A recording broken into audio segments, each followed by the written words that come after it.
आसनसोल नगर निगम के 44 number ward TMC की ओर से आज आसनसोल बाजार इलाके में जीटी रोड के किनारे इस भीषण गर्मी को देखते हुए लोगों को पानी पिलाया गया, साथ ही जलेबी खिलाई गई। बता दें कि इस मौके पर यहां आसनसोल नगर निगम के चेयरमैन और 44 नंबर वार्ड के टीएमसी पार्षद अमरनाथ चटर्जी मुख्य रूप से उपस्थित रहे एवं उनके तत्वाधान में साथ ही 44 नंबर वार्ड टीएमसी अध्यक्ष मुकेश शर्मा के नेतृत्व में यह कार्यक्रम आयोजित की गई। साथ ही इस मौके पर विमल जालान, प्रकाश दीवान, लल्लन, सनी, पुतुल के अलावा इस वार्ड के तमाम टीएमसी कार्यकर्तागण उपस्थित रहे तथा इस मौके पर अमरनाथ चटर्जी ने अपने वक्तव्यों को रखा।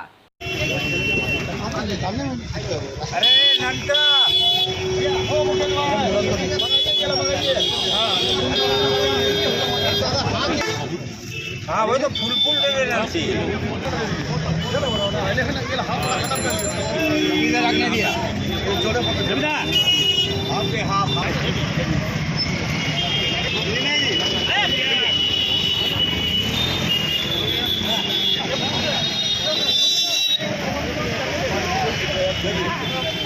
জল খাওয়ানোর প্রোগ্রাম করলাম।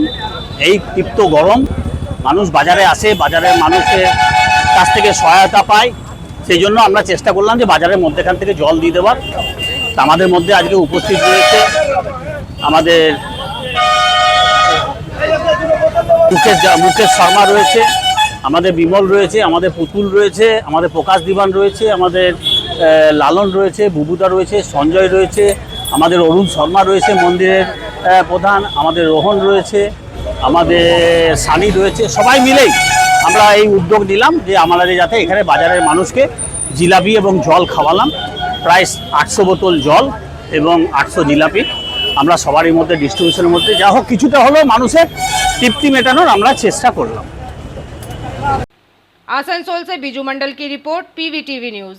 बाराबनी थाना अंतर्गत पुचड़ा ग्राम पंचायत के मदनपुर गांव से पुलिस ने एक 33 वर्षीय शरीफ मीर नामक युवक को गिरफ्तार किया है। आरोप है कि कुछ दिन पहले उसने अपने मोबाइल फोन से फेसबुक पर पाकिस्तान के समर्थन में नारे पोस्ट किए थे और भारत के तिरंगे का अपमान भी किया था। आपको बता दें कि शरीफ मीर जामुड़िया के एक आयरन एंड स्पंज फैक्ट्री में ड्राइवर के रूप में कार्यरत है। वहीं उनकी गिरफ्तारी के बाद से आज सुबह से ही उसके परिवार के सदस्य बाराबनी थाने के बाहर एकत्रित हो गए हैं। मिली जानकारी के अनुसार पुलिस ने पोस्ट में इस्तेमाल किए गए मोबाइल फोन को जब्त कर लिया और फॉरेंसिक जांच के लिए भेज दिया है। साथ ही आरोपी को अदालत में पेश किया गया, जहां उसे 7 दिनों की पुलिस हिरासत में भेज दिया गया। কি কারণে ছেলেটিকে আনা হলো, কি নাম ওর আর কি বিষয়? মির সাজি, এটা সোশ্যাল মিডিয়ায় পোস্ট শেয়ার হয়েছিল, সেই পরে পুলিশ সুমোটো মামলা করার পর আজকে কোর্টে প্রোডাকশন দিয়েছিল। উভয় পক্ষের সওয়াল জবাব শোনার পর আগামী 21/5 ডেট রেখেছেন উইথ সিটি। এর ব্যাকগ্রাউন্ড কিছু জানেন না? এরকমই সাধারণ ছেলে, সাধারণ বেকার ছেলে, উনি কী কারণে শেয়ার করলো? ভুলবশত হয়েছে, ইন্টেনশনালি কোনো কাজ করেনি। ওই করেছিল, এখন বলা হচ্ছে ইনিই করেছিল। এখন অশিক্ষিত মানুষ বন্ধু বান্ধবদের সাথে সাথে থাকে, কেউ বদমাইশি করেও করে থাকতে পারে। বিচারাধীন ব্যাপার, বিচারাধীন ব্যাপার, তদন্ত চলছে, দেখা যাবে। 7 দিনের জেল কাস্টডি। 7 দিনের জেল কাস্টডি হয়েছে। নাম বলুন।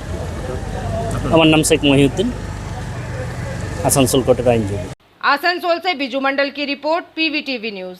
आसनसोल नगर निगम के जामुड़िया बोरो एक अंतर्गत वार्ड नंबर 7 के शेखपुर मोड़ और इकरा स्टेशन ग्राम के समीप अवैध रूप से सरकारी जमीन पर अतिक्रमण कर बनाए गए एक दुकान को आज अड्डा अधिकारियों के सहयोग से जेसीबी मशीन की मदद से तोड़ा गया।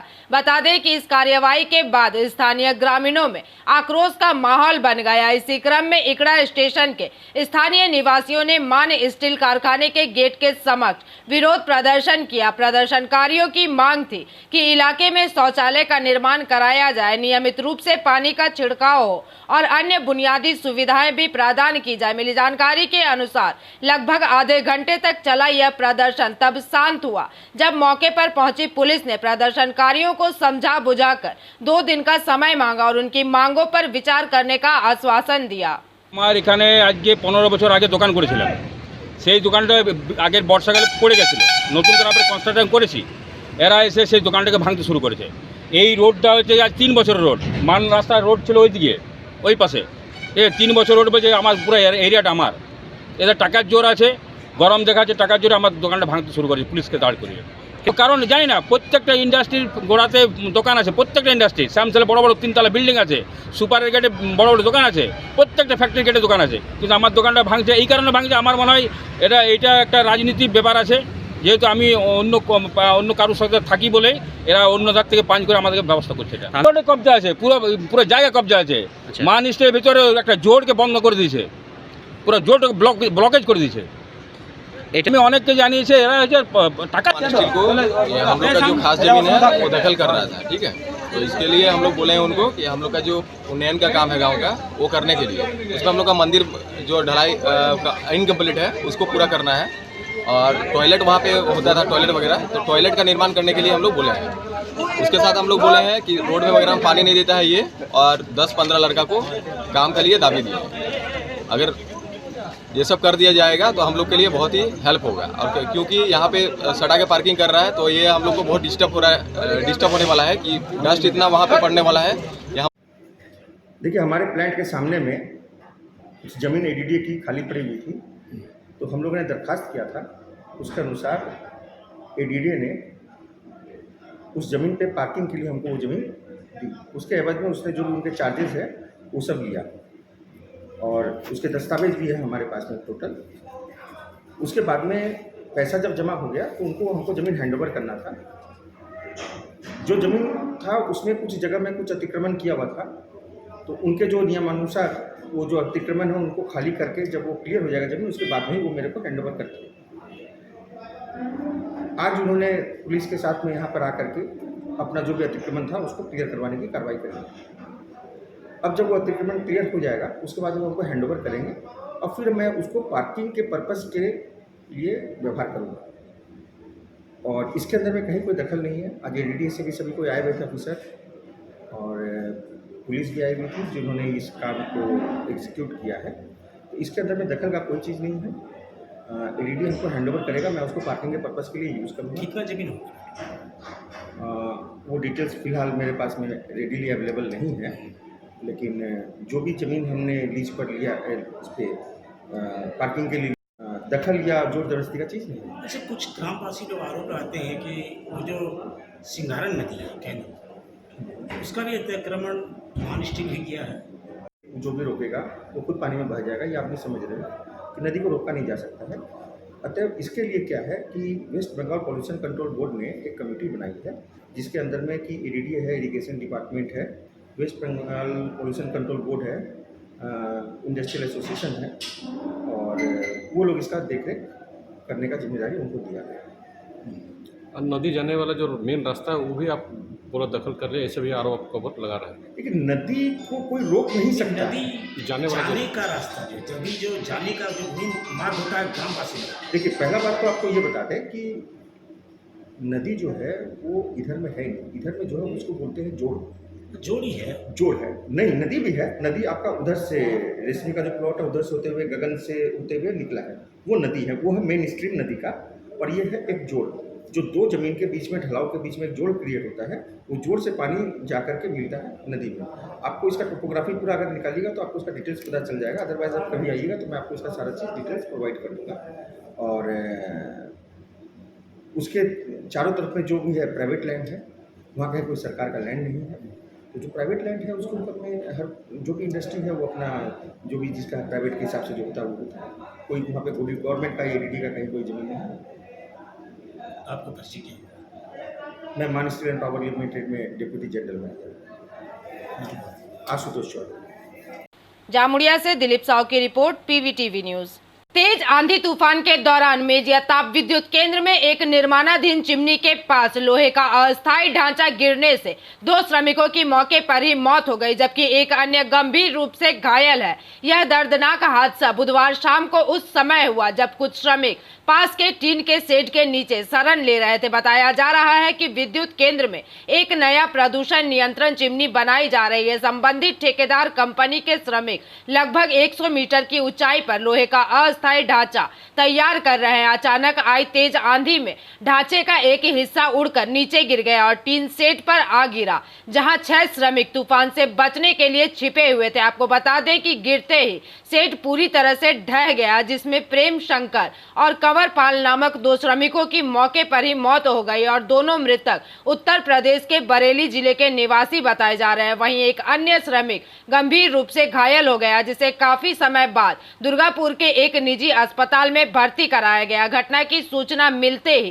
गंगाजल घाटी थाना पुलिस घटनास्थल पर पहुंची और दोनों शवों को पोस्टमार्टम के लिए बांकुड़ा सम्मेलनी मेडिकल कॉलेज भेजा गया। बता दें कि इस हादसे के बाद अन्य श्रमिकों में आक्रोश देखा जा रहा है। साथ ही उन्होंने मांग की है कि मृतक के परिजनों को उचित मुआवजा दिया जाए और भविष्य में इस प्रकार की घटनाओं से बचने के लिए कार्यस्थल पर सुरक्षा उपायों को सख्ती से लागू किया जाए। आता है तो बोलता है लोग कि ग्रीन टेप लगाओ, क्या बोलते हैं, पीला टेप लगाओ, लेकिन ऊपर में कोई देखने जाता नहीं है। आपका नाम? मेरा नाम वीर बहादुर यादव। क्या हुआ? कल शाम 7 बजे बारिश का समय आने के कारण हम अंदर थे, वो लोग ऊपर से उतर के नीचे स्टोर में सामान रखने गए थे। उसी दौरान थोड़ी हवा तेज होने के कारण ऊपर जो चिमनी के ऊपर भाड़ा रखा था वो उस पर गिर गया। कितने आदमी था? 3 आदमी था। 3 में 2 की डेथ हो गई, एक का ट्रीटमेंट चल रहा। और साहब को मैंने बोला कि साहब हाइड्रा मंगा दो, 1.5 घंटे के बाद हाइड्रा आया वहाँ। अब किसी स्टाफ वाले ने साहब के ने हाथ नहीं लगाया उसमें। उसका श्रमिक का सिक्योरिटी नहीं था? सिक्योरिटी नहीं था उस समय। सेफ्टी उस समय था, बाद में पहुंचा पूरा स्टाफ, बारिश का समय चल रहा था। कोई सेफ्टी नहीं है? वर्कर का सेफ्टी नहीं था। आपका नाम? मेरा नाम अनिल कुमार। আজকে আমরা এই জন্য এখানটাতে সবাই মিলে সমবেত হয়েছি, যে 3 জন ভাই কাল মারা গেছে তাদের পরিবারের কথা আমরা চিন্তা করে, কারণ আমরা সবাই যারা এখানে কাজ করছি তারা প্রত্যেকেই পরিবারের সেফটি নিয়ে চিন্তিত। আজকে যদি আজ যে 3টা ভাই মারা গেছে, কাল যদি আমি যাই তাহলে আমার কি হবে, এই করে আমরা সবাই মিলে এখানে দাঁড়িয়ে আছি তার এবং সেই পরিবারকে সুষ্ঠু সুরক্ষা দেওয়ার জন্য। আরেকটা বিষয় বলতে চাই, আগামী দিন যেন এই ধরনের ঘটনা পুনরাবৃত্তি হওয়ার কোনো রকম সুযোগ না থাকে, তার জন্যই আজকে আমাদের এই প্রদর্শন। আপনারা কি আজকে সকালে কাজ বন্ধ রেখেছেন? আমরা হ্যাঁ রেখেছি। কি হয়েছিল? কালকে আমাদের 3 জন ভাই ওখানে কর্মরত ছিল, 16 LNT FGD প্রজেক্ট, সেখানে কর্মরত ছিল। কর্মরত করার পর অবস্থায় থাকার পর আমাদের ঝড় বৃষ্টি শুরু হয়। बांकुड़ा से अनूप रॉय की रिपोर्ट, PVTV न्यूज।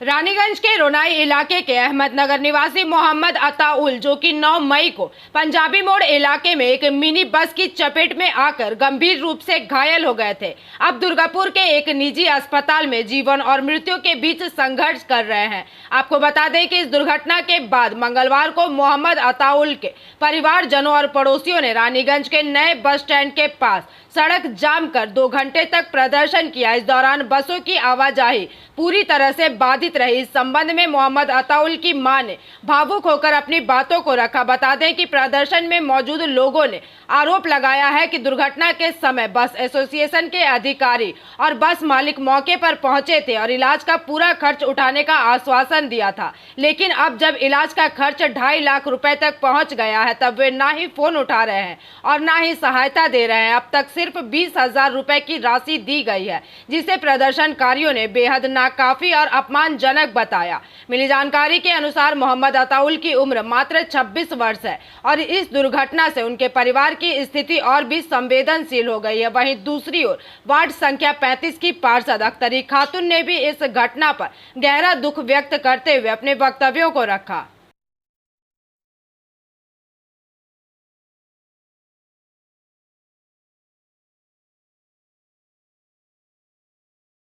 अगर यहाँ पे आते हैं तो कोई रिस्पांस नहीं देता है। हम लोग पार्टी के पास भी गए, ठीक है, टीएमसी पार्टी का जो है हम लोग का सपोर्ट कर रहे हैं, ऐसा बात नहीं सपोर्ट नहीं कर रहे, सपोर्ट कर रहे हैं। हम लोग काउंसिलर जी जो है हम लोग काउंसिलर भी हम लोग सपोर्ट कर रहे हैं। हम लोग ये चीज, ये खबर जो है हम लोग का काउंसिलर, चेयरमैन सबको खबर है। पंजाबी मोड़ जो IC है उनको भी खबर है, एमएलए को भी खबर है, सबको खबर है, लेकिन अभी तक हम लोग को इंसाफ नहीं मिला है। और हम लोग का एक ही डिमांड है कि जो पेशेंट जो एडमिट है, बस उसका ट्रीटमेंट का जो खर्चा है वो लोग खुद जाके वहाँ पर बिल पेमेंट कर दे। हम लोगों को कैश नहीं चाहिए, बस हम लोग यही डिमांड। क्या नाम हुआ जिनका साथ ये घटना घटा? इसका नाम हुआ अताउल। अताउल खान। अच्छा, कौन सा हॉस्पिटल में? खान नहीं है। अताउल क्या है? Ataul MD MD Ataul. वो हेल्थ वार्ड में, दुर्गापुर हेल्थ वार्ड में।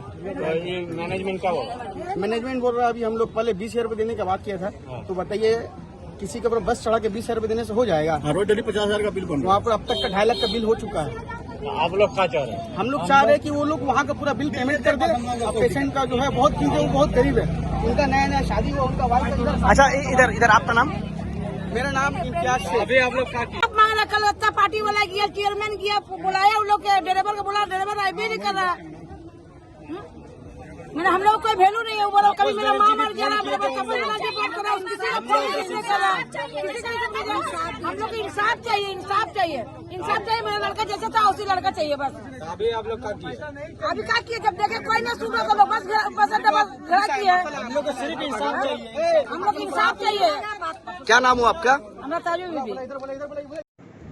যে ছেলেটা অ্যাক্সিডেন্ট হয়েছে সেটা হচ্ছে আমার ওয়ার্ডেরই ছেলে, গরিব পরিবারের ছেলে।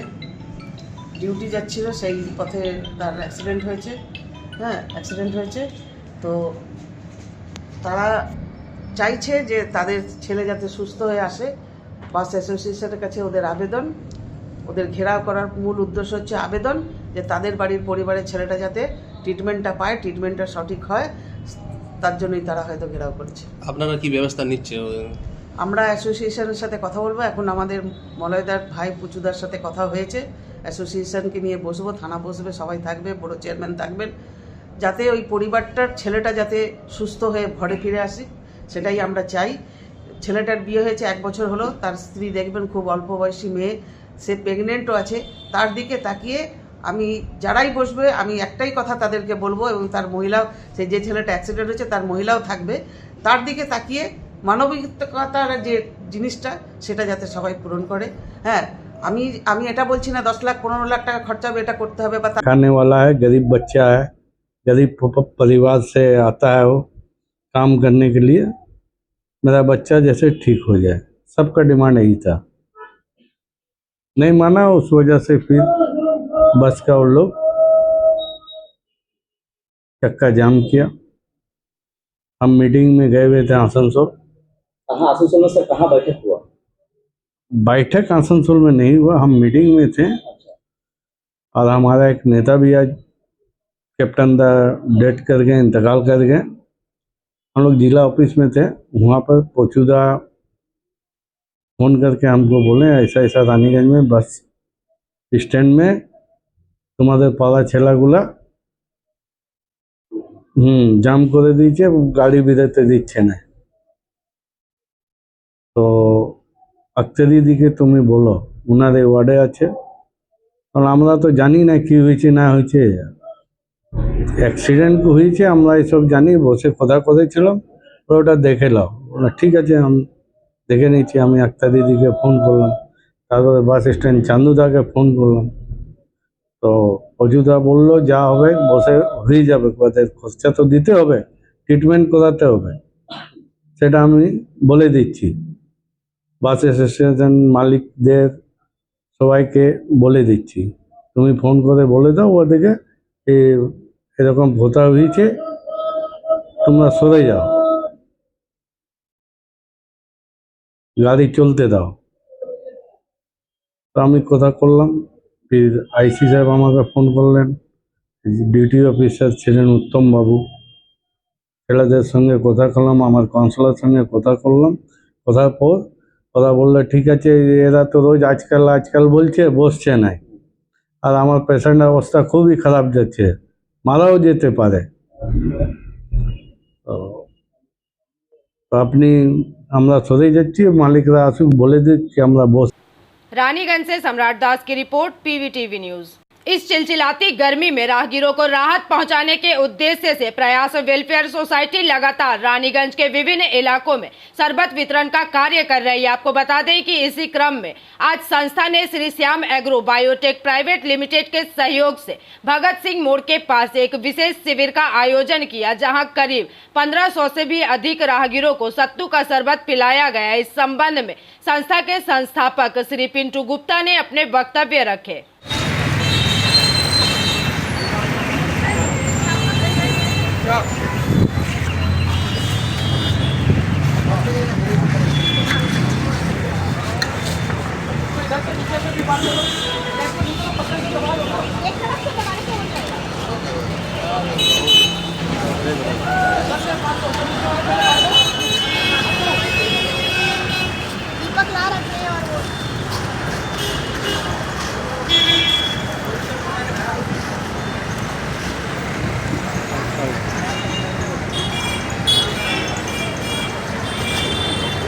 प्रयास संस्था Shri Shyam agro biotech private limited के तत्वाधान में रानीगंज स्थित पंजाबी मोड़ में हम लोगों ने फिर आज गर्मी को देखते हुए एक सत्तू शरबत वितरण का कैंप लगाया, जिसमें लगभग 1500 से अधिक राहगीरों को हम लोगों ने इस चिलचिलाती गर्मी में ठंडक पहुंचाने का काम किया है।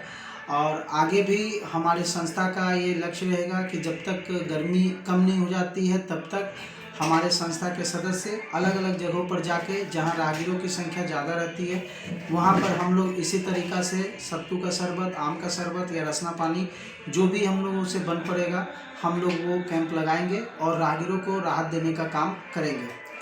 आज मैं आपके माध्यम से श्याम एग्रो बायोटेक लिमिटेड के जितने भी पदाधिकारी, स्पेशली जो उनके डायरेक्टर्स हैं, श्री आरपी खेतान जी, श्री रोहित खेतान जी एवं श्री हर्षवर्धन खेतान जी, सबका मैं तहे दिल से शुक्रिया अदा करता हूं कि उन्होंने हमारे संस्था के साथ मिलकर इस गर्मी में सत्तू का शरबत पिलाने का बीड़ा उठाया है। और उन्होंने ये आश्वासन भी दिया है कि जब तक हम लोग चाहें तब तक सत्तू का शरबत हम लोग उनके कंपनी का लेकर जहां तक हो सकता है हम लोग पिलाने का काम करते रहेंगे। वो हमेशा हमारे संस्था के साथ रहेंगे।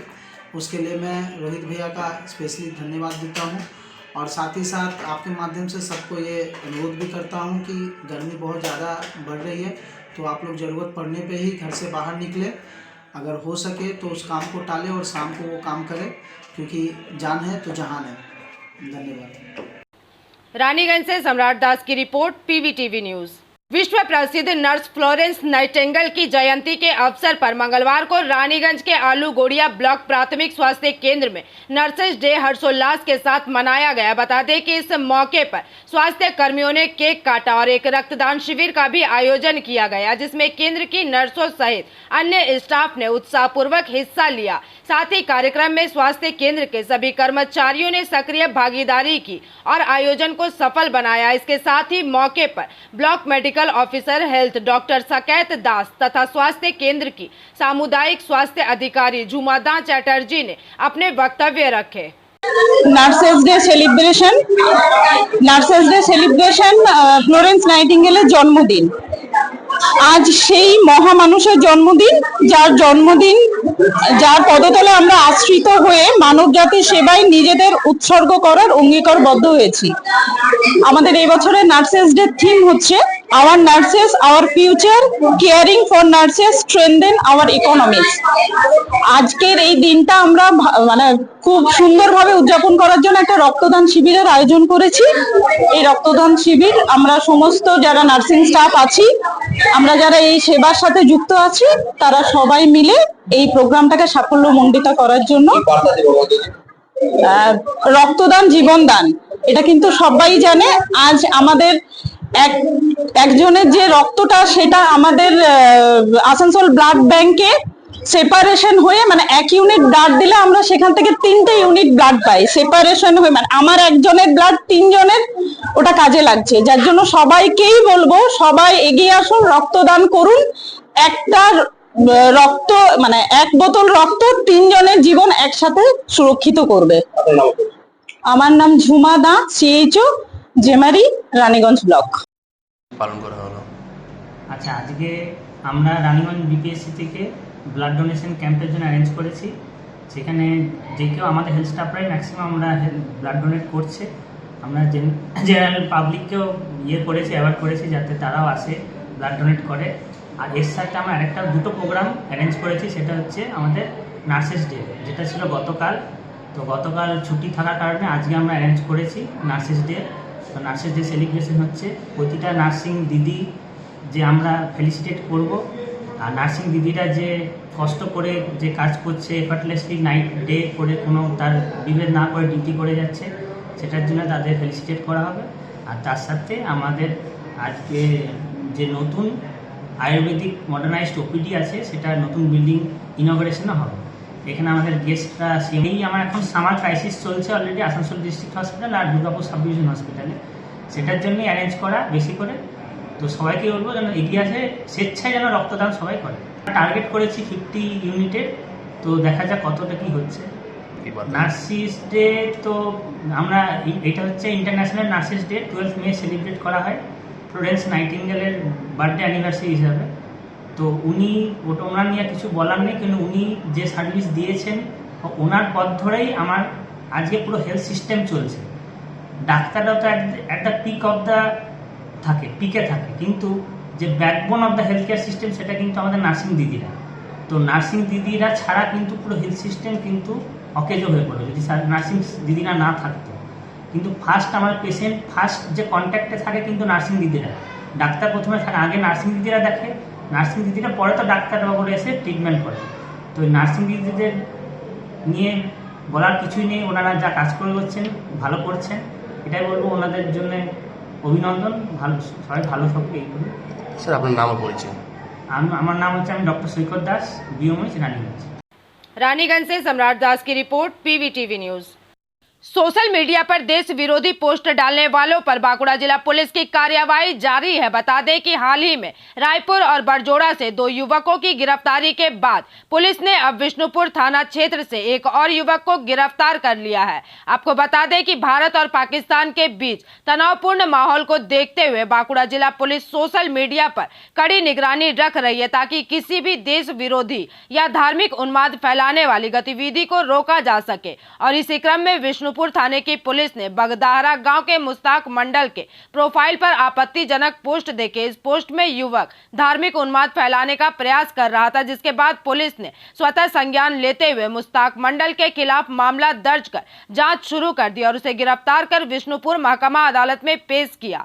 साथ ही जांच में यह भी पता चला है कि कुछ लोग मिलकर इस तरह की धार्मिक उन्माद से भरी पोस्ट बनाकर सोशल मीडिया के विभिन्न माध्यमों से फैलाने की कोशिश कर रहे हैं। और मुस्ताक मंडल ने भी ऐसे ही एक समूह से इस पोस्ट को लेकर अपने सोशल मीडिया पर साझा किया था। पुलिस ने यह भी बताया है कि गिरफ्तारी से पहले मुस्ताक मंडल ने उस विवादास्पद पोस्ट को सोशल मीडिया से हटाने की कोशिश भी की थी। और वर्तमान में पुलिस इस बात की गहन जांच कर रही है कि इस पोस्ट को बनाने और फैलाने के पीछे कौन कौन लोग शामिल हैं।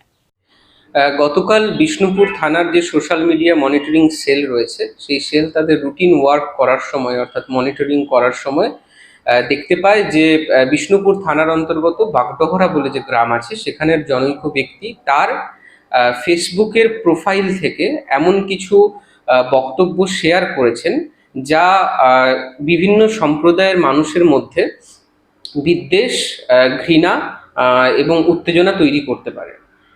এবং অন্য ধর্ম বা অন্য সম্প্রদায়ের মানুষ আরেক সম্প্রদায়ের মানুষের প্রতি কোনো রকম আক্রমণ করতে বা এই ধরনের ঘটনা ঘটাতে প্ররোচিত বা উৎসাহিত হতে পারে। এইটা সোশ্যাল মনিটরিং সেল যখন দেখতে পায়, তখন এই ঘটনার উপরে আমরা দুটো কাজ করি। প্রথমত আমরা আমাদের ফেসবুককে একটা অফিসিয়াল কমিউনিকেশন করি যাতে এই ধরনের পোস্টটাকে টেক ডাউন করা হয়, ডিলিট করা হয়, এবং এই ঘটনার উপর একটা সুমোটো কমপ্লেন করা হয়। এবং কমপ্লেন করে আমরা ওই ব্যক্তিকে অ্যারেস্ট করি এবং আজকে তাকে আমরা কোর্টে ফরওয়ার্ড করেছি 5 দিনের রিমান্ডের প্রেয়ার সহ। এই মেসেজ কি কোনো জায়গা থেকে ফরওয়ার্ড করা হয়েছিল? এখনো অবধি তদন্তে যেটা উঠে এসেছে যে এই ব্যক্তিকে আরো কেউ বা কারা ইনস্ট্রাকশন দিতেন যে এই ধরনের মেসেজ তাদের ফেসবুক পেজ থেকে বা অন্যান্য সোশ্যাল মিডিয়া সাইট থেকে অন্য জায়গায় শেয়ার করার জন্য। তো আমরা এই ব্যাপারটা নিয়ে এখনো তদন্তের পর্যায়েই রয়েছে এবং তদন্ত একদমই প্রাথমিক পর্যায়েই রয়েছে। আমরা পরবর্তীকালে কিছু পেলে আপনাদেরকে জানাবো আমরা। बांकुड़ा से अनुप रॉय की रिपोर्ट पीवीटीवी न्यूज। पूर्व सांसद और भाजपा नेता दिलीप घोष हर दिन की तरह मंगलवार सुबह न्यू टाउन इको पार्क में मॉर्निंग वॉक के लिए गए और इस दौरान उन्होंने पत्रकारों से बातचीत करते हुए अपने वक्तव्यों को रखा। আমরা যে নিউক্লিয়ার ওয়েপন্স তৈরি করেছি, নো ফার্স্ট অ্যাটাক, এটাও বলেছি, আমাদের নীতি পরিষ্কার আছে। কিন্তু যে ক্ষতি করতে আসলে তাকে শিক্ষা দিতে হয়। তো সেটা আমার মনে হয় পরিস্থিতির কারণে সাময়িক স্থগিত আছে, কিন্তু এই যুদ্ধ থামবে না, যুদ্ধ শেষ হবে এবং সারা বিশ্ব ভারতবর্ষকে ভরসা করেছে আতঙ্কবাদের বিরুদ্ধে। নরেন্দ্র মোদীর লড়াই সারা বিশ্বের যে সন্ত্রাসবাদ চলছে তার বিরুদ্ধে, এবং বহু দেশ তারা নিজেরা লড়তে পারছে না, ভারতের উপর ভরসা করেছে। ভারত সাফল্যের সঙ্গে এটা করে চলেছে। যুদ্ধ শেষ হয়ে গেছে বা সাময়িক বন্ধ হয়ে গেছে এরকম নয়, পরিস্থিতির কারণে সাময়িক বন্ধ হয়েছে, আবার চলবে। আজ পাকিস্তানের মতো দেশ 4 দিন যুদ্ধ বন্ধ হলে কিছু সামলে নেবে এরকম সম্ভাবনাও নাই। না অস্ত্রশস্ত্র আছে, না টাকা পয়সা আছে, না সেনার মনোবল আছে। পাবলিকও সরকারের সঙ্গে নেই, সে কি লড়াই করবে? 8টার সময় প্রধানমন্ত্রী জাতির উদ্দেশ্যে ভাষণ দিলেন, 9:11 ঘোষণা হয়ে গেল 17 মে থেকে IPL চালু। তাহলে কি দেশকে খুব তাড়াতাড়ি স্বাভাবিক ছন্দে ফেরানোর ডাক দিয়েছিলেন মোদী আসলে? আমার তো যেটা মনে হয়, ভারত স্বাভাবিক ছন্দে আসুক, সেই জন্যই সাময়িক স্থগিত হয়েছে এবং পাকিস্তানকে একটা চান্স দেওয়া হয়েছে, সুধরে যাও। আর নাহলে কি করতে পারি তার নমুনা দুদিনে রাখা হয়ে গেছে। তো আমরা চাই, যেভাবে চায়না থেকে বহু কোম্পানি ভারতবর্ষে এসে গেছে এবং আসছে, অনেকে বলছেন যে চায়নাই উস্কে দিয়ে যুদ্ধটা করেছে। পুতিনের সঙ্গে মাননীয় মোদীজির মিটিং ছিল। এই যে বড় বড় দেশগুলোর সঙ্গে যে চুক্তি হচ্ছে, বাণিজ্য বাড়ছে, ভারতবর্ষের ইকোনমি বাড়ছে, জিডিপি বাড়ছে হু হু করে, এবং যে উন্নয়ন হচ্ছে সবাই দেখতে পাচ্ছে। তো কিছু দেশ চাইছে না এটা হোক, তার জন্য তারা হয়তো খানিকটা উস্কেছে। কিন্তু মাঝখান থেকে বলির পাঁঠা হয়ে যাচ্ছে পাকিস্তান, যাদের বোঝা উচিত তাদের জনতাকে যে প্রাথমিক সেবাগুলো পরিষেবা দিতে পারে না, খাওয়া দাওয়ার, শিক্ষা, জল, সার্ভিস, এমনকি চাষবাস বন্ধ হয়ে গেছে কয়েক বছর ধরে বন্যা হওয়ার জন্য। তাদের তো যুদ্ধ করা সাজে না। তাদের একটা সমস্যা আছে, সেনা একদিকে যায়, সরকার একদিকে যায়। সেনা যারা আছে তারা দুর্নীতিগ্রস্ত, তারা পালিয়ে যাচ্ছে দেশ ছেড়ে, আর তারা জনতাকে যুদ্ধের মধ্যে ফেলে দিচ্ছে। ওখানকার সরকারের এটা বোঝা উচিত। শেষ প্রশ্ন, পাকিস্তানে পরশুদিন ভোরবেলা জোড়া ভূমিকম্প হয়েছিল।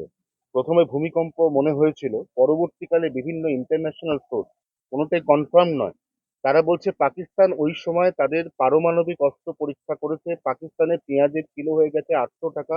তার কারণ রেডিয়েশন প্রিভেন্ট করার জন্য পাকিস্তান সরকার তাদের পরমাণু কেন্দ্রে সমস্ত পেঁয়াজ তুলে নিয়ে যাচ্ছে। দেখুন, এই নিয়ে বহু তথ্য চলছে, বিশেষ করে সোশ্যাল মিডিয়াতে। আমিও দেখলাম দেশ বিদেশে যেতে অনেকে বলছেন যে এই যে ভারত যে ওখানে ব্রহ্মস দেখেছে, তাতে নাকি যেখানে ওই শের খান, ওখানে যেখানে ওদের আড়ত আছে, এই নূর খানের ওখানে যেটা পারমাণবিক অস্ত্রের, যে সেখানে লিকেজ হয়ে গেছে, কেউ বলছে বিস্ফোরণ হয়েছে, সেটাই ভূমিকম্প হয়েছে। এবং তথ্য দেওয়া হচ্ছে যে আমেরিকা থেকে একটি বিশেষ বিমানে করে এসেছে রেডিয়েশন চেক করার জন্য। এই ধরনের রিউমার চলছে, কতটা সত্য মিথ্যা জানি না, হয়তো কিছুদিনের মধ্যে হবে। কিন্তু ওখানকার জনতা এর জন্য খুব ভয় আর চাপে আছে। ধন্যবাদ। কাল আছেন তো? Bureau report PVTV news. Raniganj শহরের এনএসবি রোডে অবস্থিত সুসজ্জিত এবং মনোরম পরিবেশে অতিথিদের পরিষেবার জন্য তৈরি অতিথি in hotel and restaurant. Hotel অতিথি ইন পরিষেবায় থাকছে অত্যাধুনিক সুবিধাযুক্ত এসি রুম। অতিথি ইনে পকেট ফ্রেন্ডলিতে আপনি পাবেন single and double bedroom. Festival সিজনে থাকছে স্পেশাল ডিসকাউন্ট। তাই উৎসবে অনুষ্ঠানের যে কোনো দিন পাশেই পাবেন হোটেল অতিথি in, metro plaza, NSB road, Raniganj, Muthoot finance building. যোগাযোগ করুন এই নাম্বারে 7872933666 এবং 9434133666। कोलकाता से मुंबई जाने वाली इंडिगो की एक फ्लाइट में उस वक्त अफरा तफरी मच गई जब टेक ऑफ से पहले बम की अफवाह फैली। बता दें कि जैसे ही कोलकाता एयरपोर्ट अधिकारियों को बम की सूचना मिली, सुरक्षा एजेंसियों ने तुरंत कार्यवाही करते हुए फ्लाइट को रोक दिया। वहीं मुंबई जाने वाली इंडिगो की फ्लाइट नंबर 6E5227 में बम की आशंका के वजह से बम निरोधक दस्ते को भी बुलाया गया। साथ ही सभी यात्रियों को सुरक्षित विमान से उतारने के बाद पूरी फ्लाइट की तलाशी ली गई। आपको बता दें कि यह विमान दोपहर 3:30 पर कोलकाता हवाई अड्डे से उड़ान भरने वाली थी, लेकिन अफवाह के कारण इसमें देरी हुई। हालांकि इंडिगो की मुंबई के लिए अगली फ्लाइट जो कि शाम 4 बजे रवाना होनी थी, तय समय पर रवाना हुई।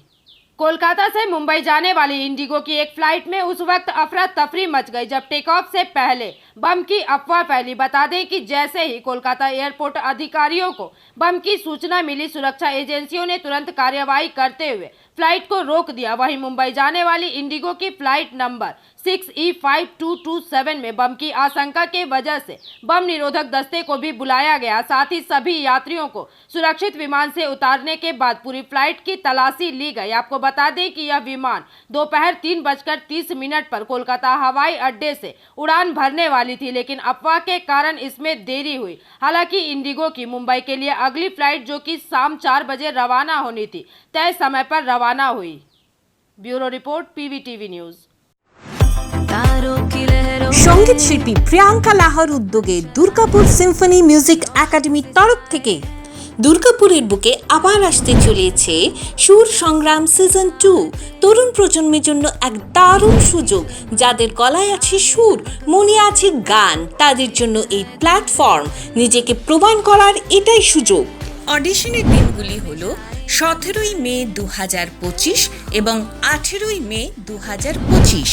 17ই মে শুধুমাত্র লিটল চ্যাম্পের জন্য, বয়সীমা 8 থেকে 14 বছর অবধি। 18ই মে 15 বছরের ঊর্ধ্বে। অডিশনের সময় ও স্থান সকাল 9টায়, hotel Astor, city centre, Durgapur 16, Paschim Bardhaman. আমাদের সঙ্গে সত্ত্বর যোগাযোগ করুন এই মোবাইল নম্বরগুলিতে। Mister Amitabh 8918342998, Mr. Shubhajit 7031310560, Mr. Amit 9635056452। এখানে কোনো প্রবেশ মূল্য লাগছে না, তাড়াতাড়ি যোগাযোগ করুন। সুর সংগ্রাম सीजन 2। भाजपा नेता दिलीप घोष की पत्नी रिंकू मजूमदार के पहले विवाह से जन्मे इकलौते बेटे सृंजय उर्फ प्रीतम दास गुप्ता की रहस्यमय परिस्थितियों में मौत हो गई और मंगलवार को उनका शव कोलकाता के न्यू टाउन स्थित एक आलीशान फ्लैट से बरामद किया गया। मिली जानकारी के अनुसार प्रीतम उस फ्लैट में अकेले रहते थे और मंगलवार सुबह वह बेहोशी की हालत में पाए गए, जिसके बाद उन्हें तत्काल विधान नगर महकमा अस्पताल ले जाया गया, जहां डॉक्टरों ने उन्हें मृत घोषित कर दिया। बाद में शव को पोस्टमार्टम के लिए आरजीकर मेडिकल कॉलेज एवं अस्पताल भेजा गया। पुलिस सूत्रों का कहना है कि प्रारंभिक जांच में शरीर पर कोई चोट के निशान नहीं पाए गए हैं, लेकिन गले के पास एक संदिग्ध घाव जरूर पाया गया है, जिससे संदेह जताया जा रहा है कि यह आत्महत्या का मामला हो सकता है। हालांकि पुलिस ने कहा कि पोस्टमार्टम रिपोर्ट आने के बाद ही मौत के असली कारण का खुलासा हो पाएगा। बता दें कि घटना के बाद से घर के किसी सदस्य ने इस पर कोई बयान नहीं दिया है। यहां तक कि रिंकू मजूमदार समेत परिवार के अन्य सदस्य भी चुप्पी साधे हुए हैं। पुलिस फिलहाल सभी संभावित पहलुओं की जांच कर रही है और यह जानने की कोशिश कर रही है कि प्रीतम की मौत प्राकृतिक थी, आत्महत्या थी या इसके पीछे कोई और कारण हो सकता है।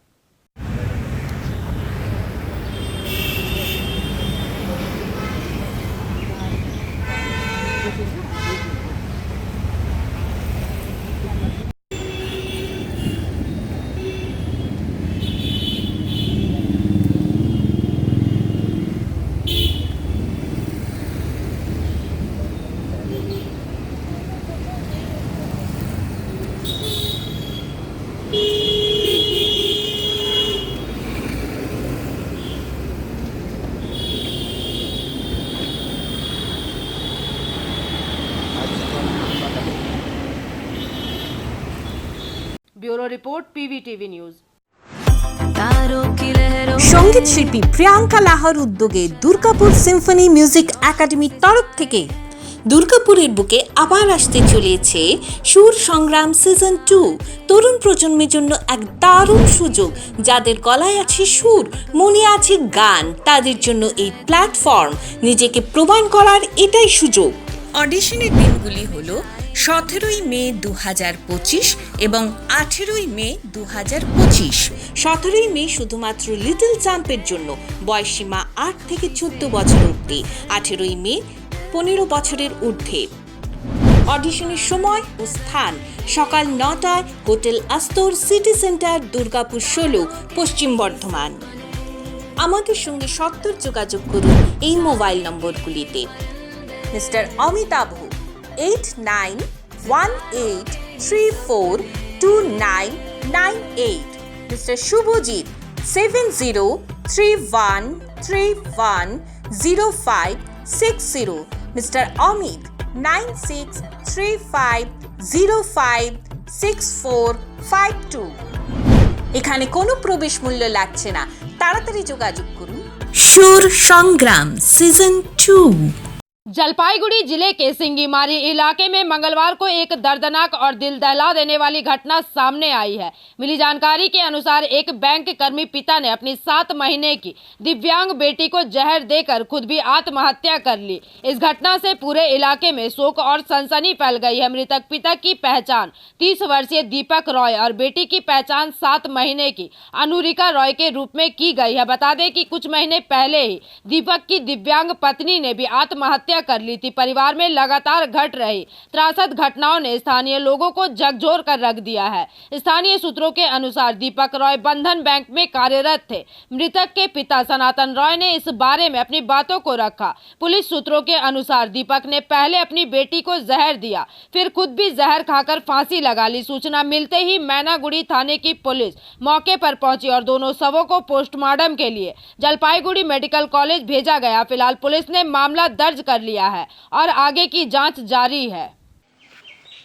আচ্ছা কাকা, ঘটনাটা ঠিক কি ঘটেছিল?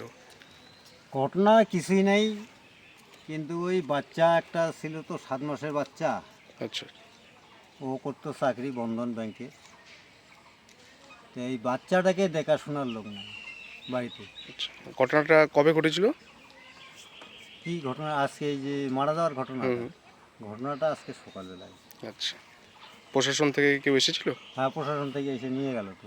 আচ্ছা, আপনারা কেউ কি জানেন যে আসলে কেন মারা গেল? কোনো চাপ? না না, ওইটা ও দন ঝগড়া কিছু নাই। এমনিতেও কালকে রাতের থেকে ভালোই কথাবার্তা বলছি, কিন্তু মেন সমস্যা বাচ্চাটা নিয়েই আমাদের টেনশন। বাচ্চাটা হ্যান্ডিক্যাপ তো, এই বাচ্চাটাকে দেখাশোনার লোক নাই, এখন ডিউটিতে যাইতে পারতেছে না বাচ্চাটার জন্য। আর আমিও তো পারি না বাচ্চা তোলাফেরা করে। ওর মা যে আছে, ওর মাও হ্যান্ডিক্যাপ। আচ্ছা, এই জায়গাটার নাম কি? সিঙ্গিমারি। সিঙ্গিমারি। আপনার নাম? সনাতন রায়। যিনি মারা গেছেন উনি আপনার কে হয়? ছেলে, বড় ছেলে। আচ্ছা, ধন্যবাদ। Bureau report PVTV news. সঙ্গীত শিল্পী প্রিয়াঙ্কা লাহার উদ্যোগে দুর্গাপুর সিম্ফনি মিউজিক একাডেমির তরফ থেকে দুর্গাপুরের বুকে আবার আসতে চলেছে সুর সংগ্রাম সিজন 2। তরুণ প্রজন্মের জন্য এক দারুণ সুযোগ। যাদের গলায় আছে সুর, মনে আছে গান, তাদের জন্য এই প্ল্যাটফর্ম। নিজেকে প্রমাণ করার এটাই সুযোগ। অডিশনের দিনগুলি হলো 17ই মে 2025 এবং 18ই মে 2025। 17ই মে শুধুমাত্র লিটল চ্যাম্পের জন্য, বয়সীমা 8 থেকে 14 বছর অবধি। 18ই মে 15 বছরের ঊর্ধ্বে। অডিশনের সময় ও স্থান সকাল 9টায়, hotel Astor, city centre, Durgapur 16, Paschim Bardhaman. আমাদের সঙ্গে সত্বর যোগাযোগ করুন এই মোবাইল নম্বরগুলিতে। Mister Amitabh 8918342998, mister Shubhajit 7031310560, mister Amit 9635056452। এখানে কোনো প্রবেশ মূল্য লাগছে না, তাড়াতাড়ি যোগাযোগ করুন। সুর সংগ্রাম সিজন 2।